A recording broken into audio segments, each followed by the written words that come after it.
desenvolvimento de novas tecnologias permitiu que a comunicação ficasse mais rápida. Sites na internet e aplicativos no celular garantem a rápida troca de mensagens e uma interação instantânea, mesmo com quem está de longe. Com todo esse avanço, qual o destino das cartas? Será que esse meio de comunicação vai ficar apenas nas lembranças? E nos Correios, a constatação: as pessoas já não postam cartas como antes. Hoje é quinta-feira, 19 de março. Está no ar o Espaço PUC, programa que leva até você tudo o que acontece na universidade.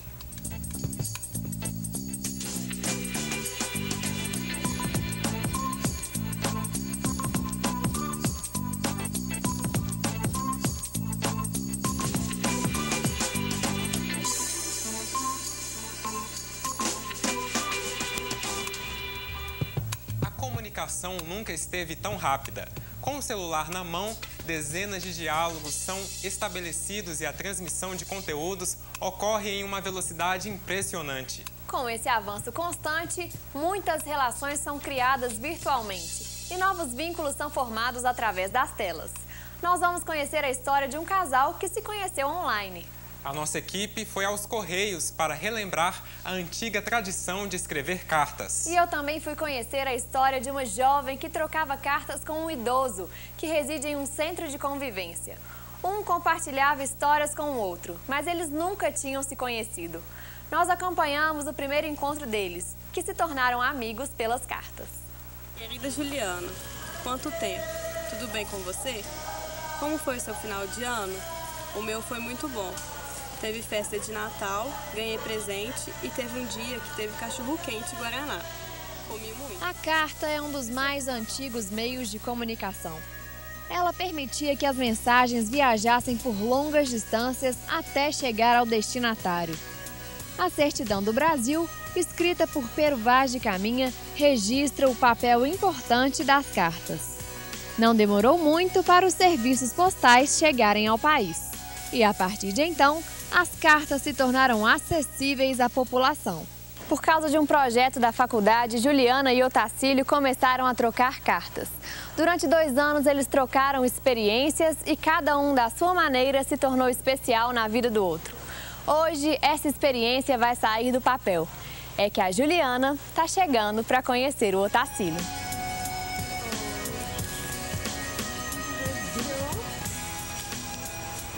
Era bom ter alguém para conversar, diferente das pessoas que eu já conhecia. Assim. Eu contava minhas coisas para ele também. Quando eu viajava, eu contava para ele. Era uma experiência muito diferente, assim. Era gostoso escrever. E você, Otacílio, quando você recebia essas cartas das viagens dela, você ficava feliz? Eu ficava muito feliz. Tinha prazeroso, se tinha desabafado. Tinha uma grande pessoa dessa falando comigo, eu ficava todo feliz.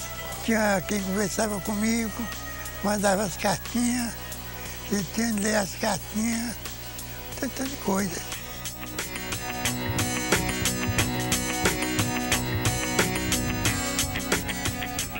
Por mais que as cartas possibilitem a existência de histórias como essas, aos poucos elas estão se tornando raras. O número de cartas de pessoa física era uma quantidade enorme, mas não assim, hoje se trabalha mais as cartas comerciais. A pessoa física, eu acredito que quem nasceu a partir dos anos 90, 2000, não usa mais os correios. Moças, né, mandando carta para o namorado, uns que estavam na prisão, isso aí era constante, você via muito isso, viu? Hoje é bem menos. Hoje a comunicação é mais ágil. As pessoas começaram a usar meios de comunicação que permitem respostas instantâneas. Samantha, por exemplo, conheceu seu marido de um jeito moderno. Nós nos conhecemos numa sala de bate-papo, assim, à toa mesmo. Não tinha nada para fazer. Eu entrei porque era domingo à noite. Falei, não tô fazendo nada, eu vou entrar aqui pra ver o que acontece, né? E aí a conversa rendeu e ficamos até tarde conversando. E aí nós nos adicionamos, né, em outra rede social, que hoje já nem existe mais.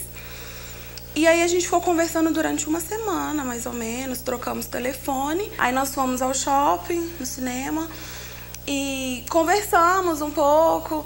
E aí até brinco com ele hoje, porque eu falei com ele assim, que na hora que eu olhei, eu falei, vou casar com esse homem. E essa história não parou por aí. No meu casamento, os biscuits do meu bolo eram nós dois enrolados num computador. Mesmo com a maior velocidade oferecida pelos meios virtuais, tem gente que não troca a tradição. Tem pessoas que gostam tanto de receber uma carta, parece que a emoção de receber uma carta parece que é maior do que você receber um e-mail. Mas quando você abre uma carta e rasga a carta e lê aquilo ali, parece que tem mais emoção. Eu tenho todas as cartas, desde que eu comecei a escrever. E mensagem não, né? Mensagem você manda lá, instantâneo, acabou. Você pode até tentar achar, mas é muito mais difícil. Então eu acho gostoso por causa disso também. Até a carta chegar, a graça já passou, sabe? E aí, agora não. O negócio tá acontecendo ali, você tira foto e envia, ela vai rir com você na mesma hora. A rapidez com certeza é maior, mas a emoção... Eu acho que é bem romântico, viu? Eu acho que a galera, a moçada aí, se esquecer o e-mail e passar a escrever, eu acho que é legal. Pra quem vai receber é uma emoção e tanto. Eu acho que é sempre uma forma de você inovar, sabe? Quando você quer surpreender alguém, você pode escrever uma carta. Eu sempre gosto de fazer cartão no aniversário, sabe? Eu mesma ir lá e criar o cartão, porque eu acho que só a pessoa vai ter aquilo. Então eu acho que não é ultrapassado, eu acho que sempre vai existir cartas. Um prazer escrever, foi muito bom.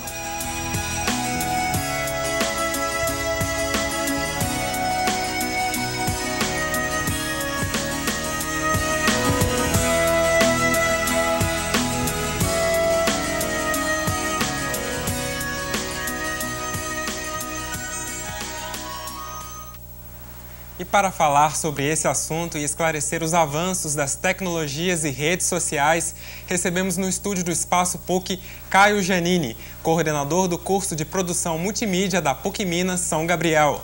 E para falar sobretudo das alterações nos relacionamentos ao longo do tempo, recebemos Ivana Fávero, que é psicóloga. Sejam bem-vindos ao Espaço PUC. Boa tarde. Boa tarde.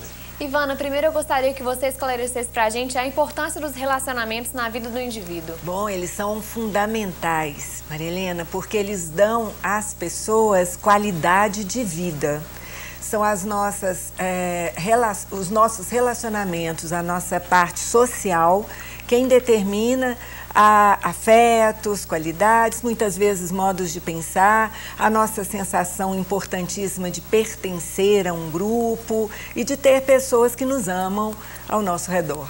Professor Caio, como as tecnologias vêm influenciando o modo de se comunicar na vida das pessoas? Olha, eu sempre tenho um olhar mais positivo com relação a isso, porque nós que construímos essas tecnologias.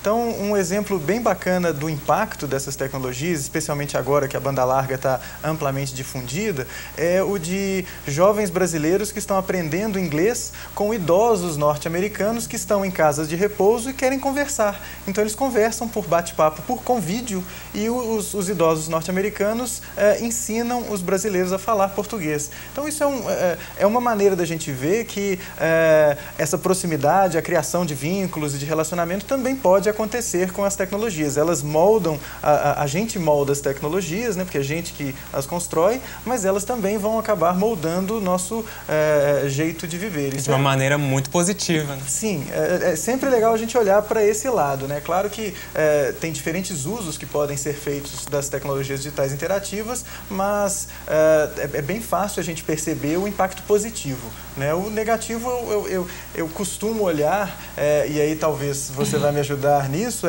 se a pessoa ela tinha uma propensão a se isolar socialmente, isso aconteceria independentemente da existência de tecnologias digitais interativas. Ela se isolaria, né? Ou não? Não. Na verdade, com a tecnologia, muita gente foi se acomodando. né? É muito mais fácil postar uma viagem, tudo maravilhoso, colocar lá que eu estou numa festa, que está tudo muito feliz, do que estar comigo e realmente me questionar ou realmente trocar com alguém ali do lado que poderá me perguntar, mas foi tão legal assim mesmo?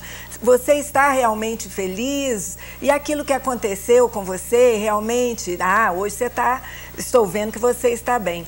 Então, tem esse lado muito bacana que o Caio falou e que nós não podemos deixar de lado, mas tem, como tudo, tem um lado que tem que se estar atento, porque passa a ser perigoso, né? Se essas relações virtuais começarem a tomar espaço das relações reais. Aí é que está o perigo, né? Aí é que está o perigo, né? Então, você vê, eu vejo isso, eu acho que provavelmente você também, às vezes tem uma mesa de jovens num restaurante e um está trocando com o outro comunicação porque está lá do outro lado da mesa pelo celular. Ninguém levanta e vai até lá, ninguém olha no olho, ninguém... Eu já vi situações que 2 jovens que não tinham ido com o celular num aniversário, numa pizzaria, começaram a ficar de fora, porque eles não tinham como falar. E quando eles se dirigiam aos colegas, eles ouviam, peraí, que eu só vou passar, mas se riam, e eles ficaram de fora, né? Essa interação pessoal, assim, face a face, ela é muito importante nos relacionamentos?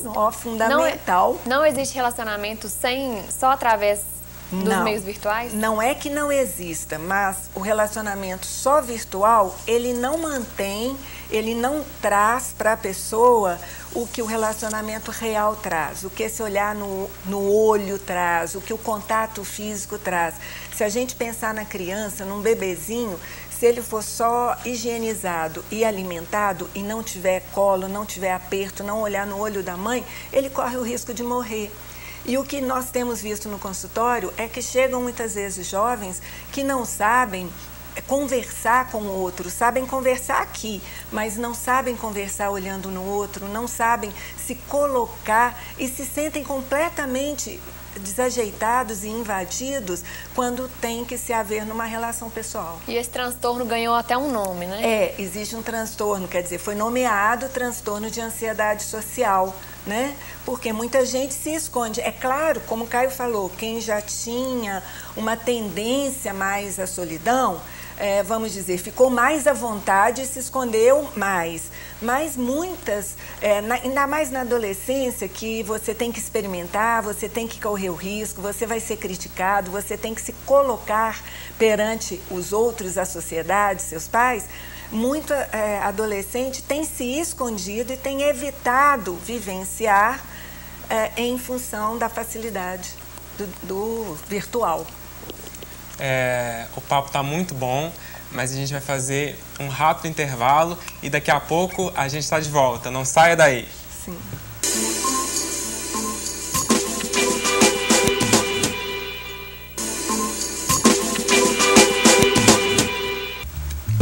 O Espaço PUC está de volta e hoje o nosso assunto é o avanço dos meios de comunicação. Uma campanha nas redes sociais incentiva os usuários a publicar fotos de textos escritos manualmente por eles. É uma forma de voltar a conhecer a letra das pessoas.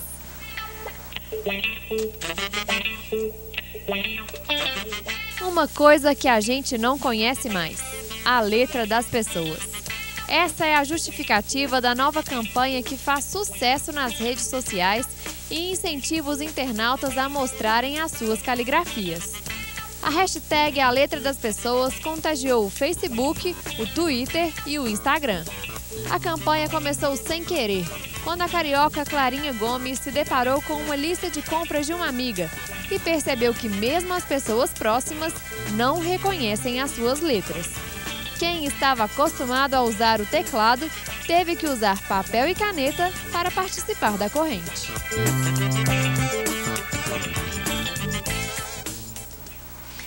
Essa campanha, A Letra das Pessoas, que ficou famosa nas redes sociais, é uma prova de que as pessoas não se conhecem mais? Provavelmente eu enxergo como uma prova de que as pessoas querem se conhecer um pouco mais. A letra é uma expressão motora e, como toda expressão motora, fala bastante da gente, né? Pode ser aí que esteja começando um movimento por essa necessidade de se conhecer mais. É claro que as redes facilitam por demais a comunicação à distância, você consegue mandar recado rapidamente para gente que está muito longe, mas ela não sustenta uma relação. Sim?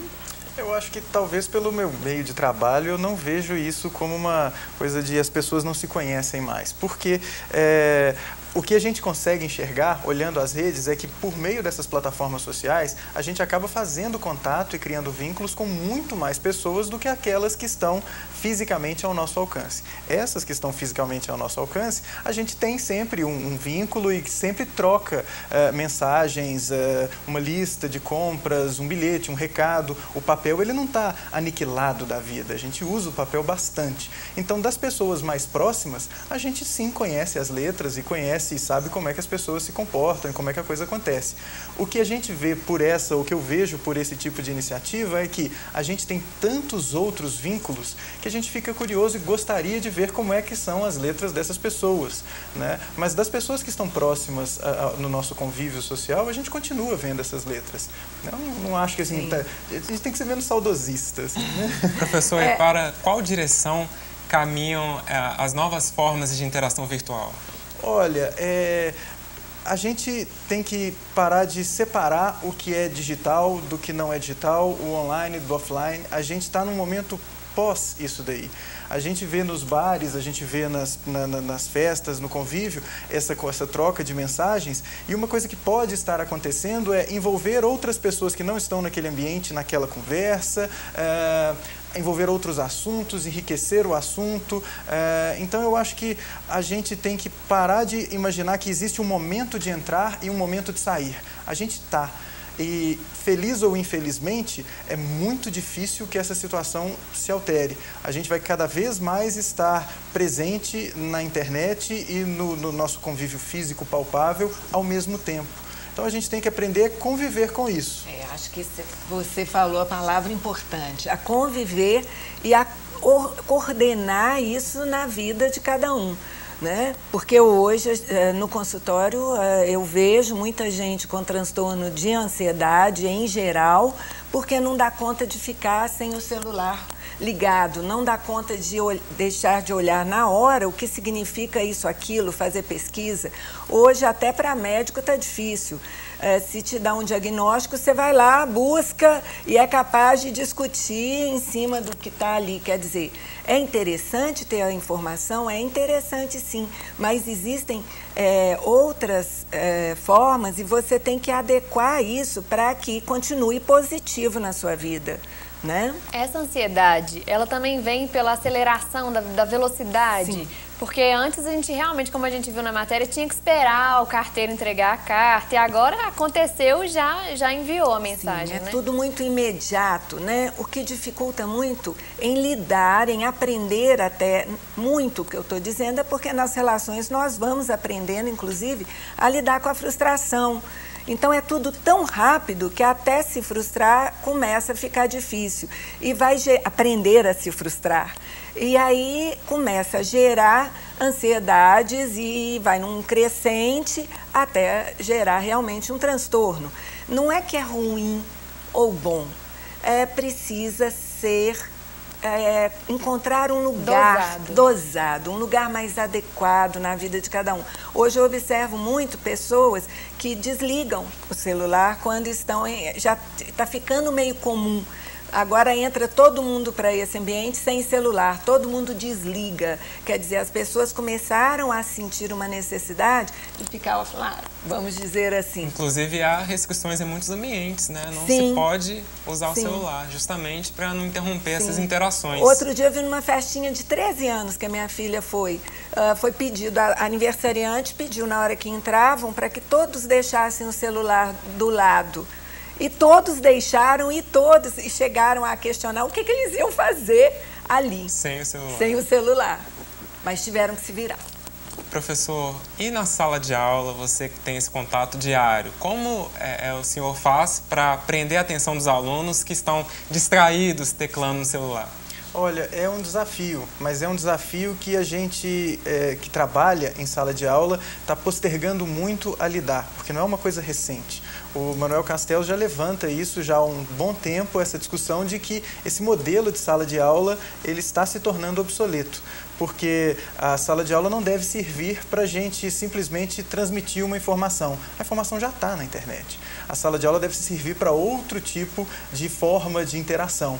Então, o desafio que a gente tem que vencer é como que a gente transforma essa sala de aula, porque às vezes o aluno, quando ele chega na universidade aqui para eu trabalhar com ele na sala de aula, ele já vem de 12, 15 anos de escola, onde ele não podia falar, ele não podia fazer nada e o professor só que falava. E agora ele chega num ambiente em que ele está livre para atuar, ele não se sente pleno com essa autonomia, ele não sabe lidar com isso. Então, o desafio não é o de manter a atenção do aluno, porque a atenção vai depender de cada um, é do interesse que aquilo te desperta. Independente do celular estando perto ou não? Independentemente de existência de celular. Eu podia estar vestido de palhaço fazendo pirotecnias na frente da sala, eu não acho que esse é o caminho. Acho que o aluno tem que enxergar a necessidade dele de estar ali. Se ele não enxerga, é melhor que ele saia da sala de aula, isso é muito bom para todos os envolvidos, né?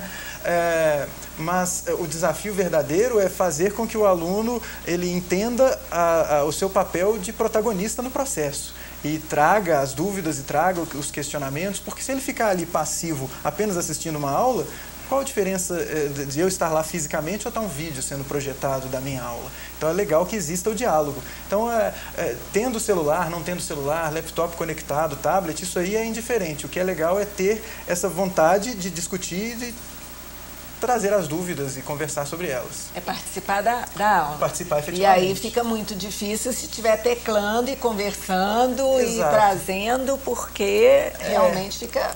Eu acho que é um desafio. Mas os equipamentos podem ser benéficos também eles são, dentro de sala de aula? Eles são muito benéficos. Para um auxílio, por exemplo? O tempo todo. Às vezes eu falo um conceito e o aluno me questiona falando, olha, mas tem um outro lugar, um site, um texto, um artigo que fala o contrário. E aí? E isso é muito bacana, isso é muito bom. O que acontece é que isso não é o corriqueiro. Isso é a exceção. Seria legal se fosse o corriqueiro. Mas o que mais acontece é o bilhetinho que era passado é substituído pelo WhatsApp. E aí, bom, você podia estar usando o celular ali, podia estar na mesa da cantina, podia estar fazendo qualquer outra coisa. É a mesma história das cartas até as redes sociais. Exatamente. O interessante é o aluno entender que ele está ali porque ele deve querer estar ali, ele não está ali forçado. É o interesse dele também. É fazer um aproveitamento legal da sala de aula, isso daí é o desafio. Aí isso independe, se não tivesse celular, ele estaria dormindo, ele estaria desenhando no caderno, então não acho que é o celular ou o computador que vai tirar a atenção. Concordo com ele, não é o...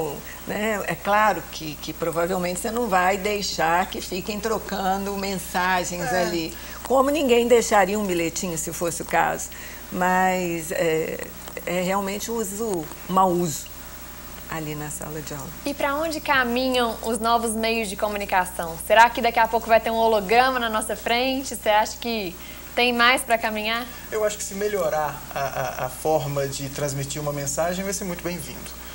E eu acho que o jeito da gente ver se melhora ou não é o uso que a sociedade vai fazer disso. Então, para onde vai?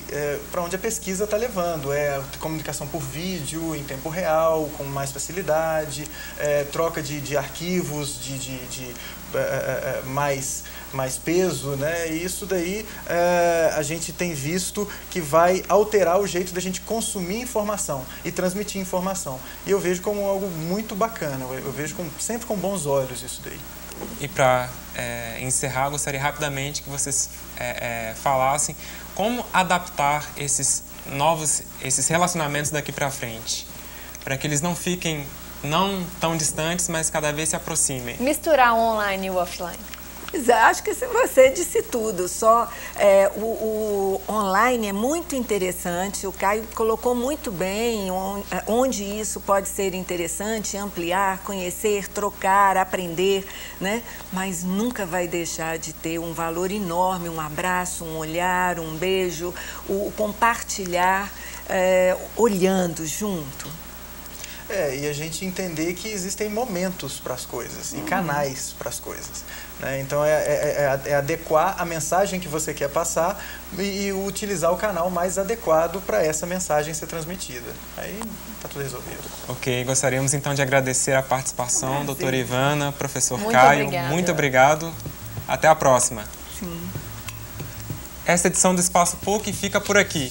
A gente se encontra no próximo Repórter PUC, toda quinta-feira, às 4h30 da tarde. Participe! Envie sugestões e comentários para o e-mail espaçopuc@pucminas.br. E na segunda-feira eu volto às 4h45 da tarde. E é claro, espero por você. Obrigado e até lá! Obrigada pela companhia. Até a próxima!